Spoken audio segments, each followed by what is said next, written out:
प्यारे बच्चों, कैसे हो? आज हम लोग सीखेंगे इंट्रोगेटिव सेंटेंस का डायरेक्ट से इनडायरेक्ट नरेशन कैसे बनाते हैं। इसके पहले वीडियो में हम लोगों ने सीखा था असर्टिव सेंटेंस को डायरेक्ट से इनडायरेक्ट किस तरह से बदल सकते हैं, जिसको फिर से हम थोड़ा सा रिवाइज कर देना चाहते हैं। उसमें हमने सीखा था कि 3 तरह के परिवर्तन करते हैं। सबसे पहला पर्सन बदलना, उसके बाद टेंस को बदलना और अंत में पार्ट्स ऑफ स्पीच को बदलना। टेंस बदलते हैं सन फार्मूला के अनुसार, जैसा कि हमने बताया था कि फर्स्ट पर्सन रिपोर्टिंग वर्ब का जो रिपोर्टेड स्पीच में जो फर्स्ट पर्सन प्रोनाउन होगा वह रिपोर्टिंग वर्ब के सब्जेक्ट के अनुसार बदलेगा। Second person pronoun reporting verb के ऑब्जेक्ट के अनुसार बदलेगा और थर्ड पर्सन के प्रोनाउन को कभी नहीं छेड़ना है, उसे बदलना ही नहीं है। जहां तक टेंस बदलने का सवाल है तो प्रेजेंट और फ्यूचर टेंस में रिपोर्टिंग वर्ब रहने पर हमें टेंस नहीं बदलना है। रिपोर्टिंग वर्ब पास्ट में रहे तभी हमें रिपोर्टेड स्पीच का टेंस बदलना है। जो कैसे बदलेगा?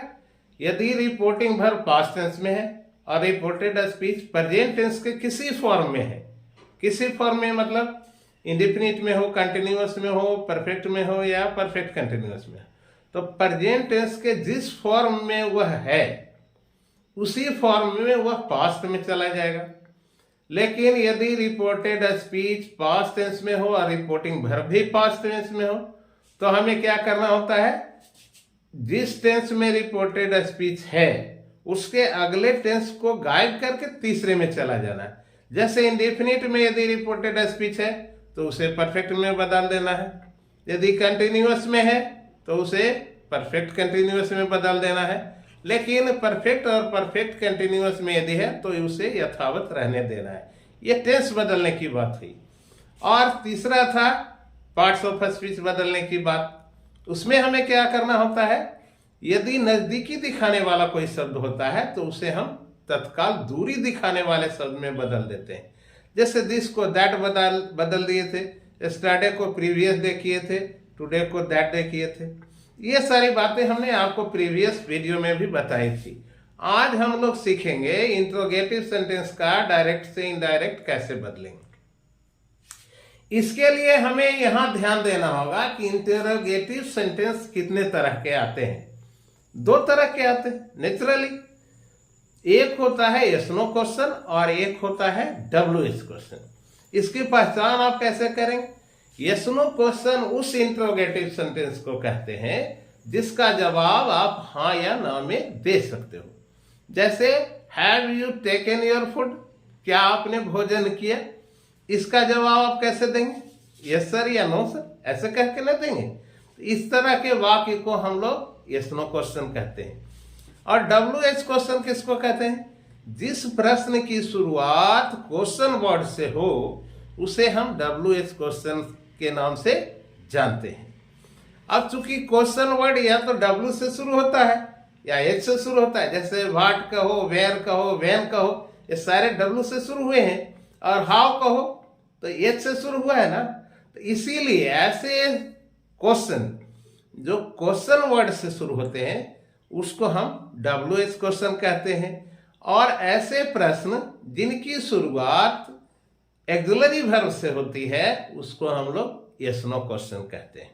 समझ गए? 2 तरह के ही प्रश्न आएंगे आपको रिपोर्टेड स्पीच में।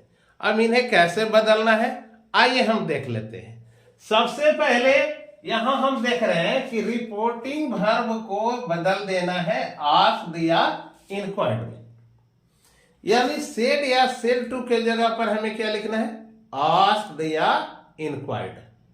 आप सुविधानुसार एक शब्द चुन लो, आस्क्ड ही रख लो, बस छोटा भी है प्यारा भी है।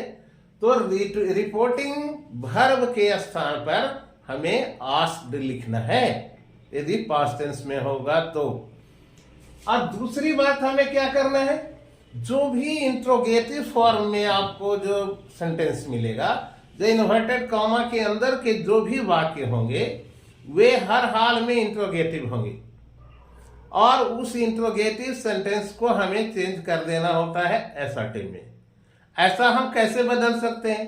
यदि आपको दोनों याद होगा, दोनों स्ट्रक्चर आपको याद होगा, तो इसे बदलने में आपको बहुत आसानी होगी। जैसा कि आप जानते हो, कोई भी असर्टिव सेंटेंस सब्जेक्ट से शुरू होता है, लेकिन इंट्रोगेटिव सेंटेंस वर्ब से शुरू हो जाता है। जैसे मैं बोलूं Ram is writing a letter, तो इसमें क्या है, राम सब्जेक्ट है, इज और राइटिंग वर्ब है, ए लेटर ऑब्जेक्ट है ना।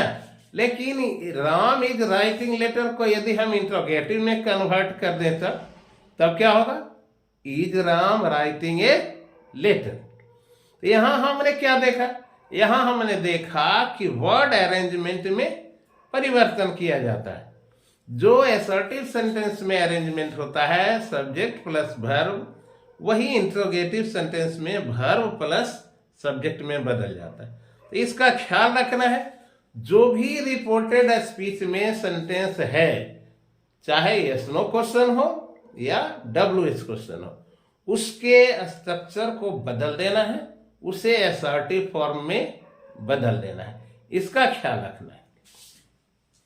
अब तीसरी बात जो हमें ध्यान में रखना है वह यह रखना है कि यदि यस नो क्वेश्चन आ जाए, यदि रिपोर्टेड स्पीच में कोई यस नो क्वेश्चन आ गया हो, तो उसका डायरेक्ट से इनडायरेक्ट बदलते समय हमें जहां से इंट्रोगेटिव सेंटेंस शुरू होता है, यानी जहां से रिपोर्टेड स्पीच आपका शुरू होता है, वहां इनडायरेक्ट नरेशन बनाते समय इफ या वेदर का प्रयोग अवश्य ही करना है। यहां भी ध्यान रखना है, दो शब्द है हमारे पास, एक इफ है और एक वेदर है। वेदर बड़ा है बेटा, तो क्या हमें चुनना चाहिए, जो आसान भी हो और अक्सर हमें याद रखे रह जाए, तो हमें इफ को ही चुन लेना है। दोनों का तो बात बराबर है, इफ लिखो या वेदर लिखो, दोनों का एक ही अर्थ होता है, तो हमें इफ ही चुन लेना है। 2 लेटर से बना है, बड़ा आसान है। तो यस नो क्वेश्चन मिल जाने पर उसकी शुरुआत हमें इफ से करनी है, बस इतनी सी बात है। और लास्ट में हम यह बात इंश्योर कर लें, जैसा कि हमने असर्टिव सेंटेंस में सीखा था कि जहां जरूरत पड़ेगा हमें पर्सन बदलना है, हमें टेंस बदलना है और अदर पार्ट्स ऑफ स्पीच को भी चेंज करना है। यह सिलसिला इंट्रोगेटिव में भी बना रहेगा। अर्थात जब हमें पर्सन बदलने की जरूरत होगी तो वहां सन फार्मूला के अनुसार हमें पर्सन बदल देना है। जहां टेंस बदलने की जरूरत होगी वहां हमें टेंस के हिसाब से बदल देना होगा सेंटेंस को। और जहां नजदीकी दिखाने वाला कोई शब्द आ जाएगा उसको हमें दूरी दिखाने वाले शब्द में बदल देना होगा। यदि इन 4 बातों का हम ख्याल रखें तो हम इंट्रोगेटिव सेंटेंस का डायरेक्ट से इनडायरेक्ट आसानी से बना सकते हैं। आइए एक देख लीजिए। यहां हम देखते हैं एक सेंटेंस यहां दिया हुआ है, शायद आपको दिख रहा होगा, teacher said to Rita why did you not complete your homework. Teacher said to Rita, नहीं दिख रहा होगा तो फिर से मैं यहां लिख देता हूं। बहुत आसानी से आप नरेशन को चेंज कर सकते हैं।